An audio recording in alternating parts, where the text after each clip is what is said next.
Now I'll put a couple of pieces of wire, as you can see, on the chains out here to hold them together so they don't come apart. Now what I'm going to do now is I'm going to very carefully cut open the piece of wire in here, and I'm hoping that I've got sufficient room to do it. And I don't think that I have. I don't think my cutters are going to fit in. No, they're not quite. Alright, I've removed the two screws that were holding the movement in place. I've put a screwdriver in between the case and the movement there. And now I've got easy access to the pieces of brass wire I've got there to cut them. And then pick up the pieces with our forceps. There's one, and there'll be another one in there somewhere in a moment. I'll tip it up and have a look. Can't see it for the moment, so I'll take the other side off and then we'll investigate. Clunk, alright. Lift the movement up again. Yeah, there we go. I think I can see the four pieces now. Yep, they can go on the ground, we don't mind. These little barrel forceps are working out incredibly well in this tight area in here. They're just the go for this sort of thing. I'll grab the top of it. There we go. Thank you, Doctor. Not a problem. Okay, drop the movement down again. You can see a bit of spring pressure on the hammer lever there. Alright, now I'll start to tighten down the movement into the case using my screw holding screwdriver as usual to get a start, because it's pretty deep down in there. We'll give it half a dozen turns, that's all it takes. You don't ever tighten up screws with these. Those very fine tips, they're not designed for that, and you'll snap them off or at least bend them very quickly. Alright, one over here. Another one. Oh, got my glove in that one. Good-o. Down there. The last one now. And then I'll have to retrieve my screwdriver from the floor so that I can screw them down properly.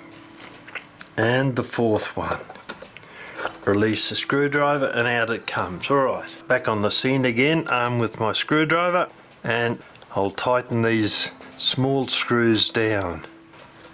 They're modern screws, so I don't know if they're the original, but then the movement looks like it's virtually done no work, so they may well be.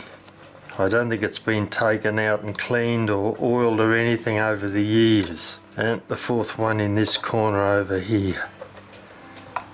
Right, there we go. There's our movement back in. We'll put on the pendulum and things soon. Check to make sure that the pendulum leader is spun round. There we go, that's got him. Excellent, well done. I think what I'll do next is I'll put the hands on. I'll turn the movement over, that'll be all right now. And as usual, when we're reinstalling hands on a clock that we've done work on, we always start off at 12 o'clock. I'll push the hour hand down, and then the minute hand goes on the top. It fits into its little slot there, and I think we had a washer on it which goes there, ties down a bit, and a knurl nut on the top of that. Not particularly easy with gloves, but it has to go on, so we will persevere with it. Patience is something that you learn very quickly when you start repairing mechanical clocks. Actually, that's upside down. Those two hands are going to rub together. Take that off. I'll take the minute hand off. We'll put the washer between them. That is going to make a lot more sense. That'll go there.